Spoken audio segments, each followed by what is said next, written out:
હાલોલ ખાતે સાનેન સ્કૂલ છે, એમાં પ્રપોઝ CBSEના નામે ચાલતી હોય એવું કચેરીના ધ્યાને આવ્યું.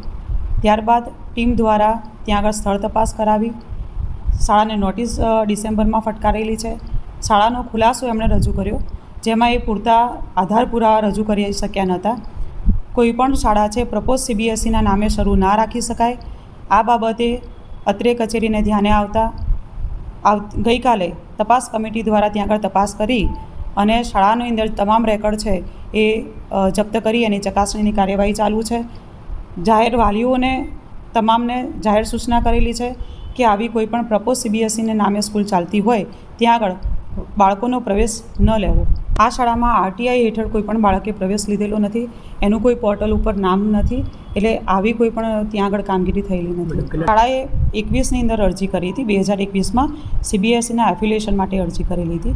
એના આધારે રાજ્ય કચેરીથી પણ એમને NOC આપી છે.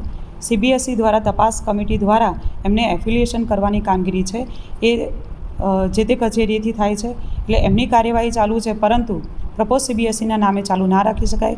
જ્યારે એફિલિએશન સર્ટિ રજૂ કરે ત્યારબાદ એ કાયમી CBSE શાળા તરીકે ચાલુ રહી શકે એ માટે તમામ વાલીઓને તકેદારી રાખવા માટે પણ અહીંયાથી સૂચના કરેલી છે. શાળાના રેકોર્ડ આધારિત ચકાસણી કરી અને તપાસ કમિટી દ્વારા અહેવાલ આવશે તો એમની સામે દંડનીય કાર્યવાહી છે એ ટૂંક સમયમાં હાથ ધરવામાં આવશે. ત્યાં આગળ બાળકોએ જો પ્રવેશ લીધેલો હશે તો માન્ય શાળામાં એમનો પ્રવેશ કરાવી અને એમનું શિક્ષણ કાર્ય ન બગડે એ માટે પણ અત્રેથી તકેદારી રાખેલી છે.